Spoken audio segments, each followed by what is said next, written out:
I've always wondered why Disney didn't turn Trevor Jackson into their network's next biggest pop star. Even though Trevor Jackson is one of the most talented overall performers to ever appear on Disney Channel, he was never given the lead to his own TV show or movie. Years before Trevor even appeared on Disney, he started out his career in the world of entertainment as young Simba in the Broadway production of The Lion King. Shortly after he was done touring with Broadway, he appeared in 10 episodes of the successful TV series Eureka. At this point in Trevor's life, he had proven himself as a performer, so it only made sense when Disney took notice and cast him in their music-centric Disney Channel original movie Let It Shine. For as great of a movie as Let It Shine is, Disney really dropped the ball with not casting Trevor Jackson as the lead. They quite literally let his musical talent rot in the background of this movie. Now, I do understand why Disney would want to cast Tyler James Williams as the lead of their movie, especially around this time, but we gotta be real with ourselves. He is nowhere near as talented musically as Trevor Jackson is.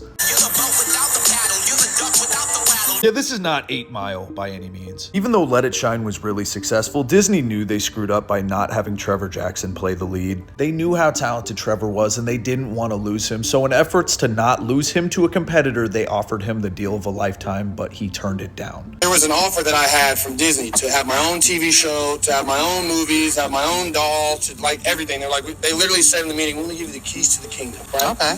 And I was 15 years old, and I was like, okay, that sounds awesome. I want to put an album out also.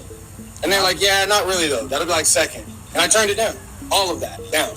I was 15 years old. Just came off Let It Shine. You see, Trevor felt a little slighted that Disney didn't want to push him as a music artist, so he decided to sign with Atlantic Records at just the age of 15. Signing to Atlantic was the best thing Trevor Jackson could have done for his music career at the time, as he was immediately getting co-signed by big artists under the labels such as B.O.B. and Kevin Gates. Even though his music career was prospering under Atlantic, he decided to leave the label after just 3 years because he wanted creative control and he was sick and tired of being molded into the next Chris Brown and Trey Songz. Right around the time Trevor left Atlantic, his music career took a little bit of a hit because his acting career picked up like crazy. By 2016, he started appearing in the hit TV show American Crime. He starred in the Netflix movie Burning Sands, branching off into him starring in his biggest movie role to date as Preach in the remake of Superfly. All the while, he was being introduced into the universe of ABC's hit TV show Blackish, resulting in Trevor being one of the leads to its spin-off Grownish that lasted over 100 episodes. Meanwhile, he was trying to make his independent music career work. Even though Trevor was releasing some of his best music work to this date around this time, it was going by unnoticed. There are some mainstream success stories that have came from releasing independent music, but at this point in Trevor Jackson's career, he's already a big enough name to where he needs a machine backing him in order to get him to where he should be. You know, no disrespect. You know what comes after no disrespect? It's a little bit of disrespect.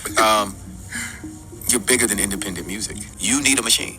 Because all the other things in your career have a machine connected to it. You deserve a machine. It makes me wonder where Trevor Jackson's music career would be today if Disney Channel would have given him the Miley Cyrus, Selena Gomez treatment. But historically, Disney's done a terrible job of launching solo male vocal acts in the past. They've let so many talented ones slip through the cracks. Bottom line, Trevor Jackson is way too talented of a musician to not be so much bigger than he is today.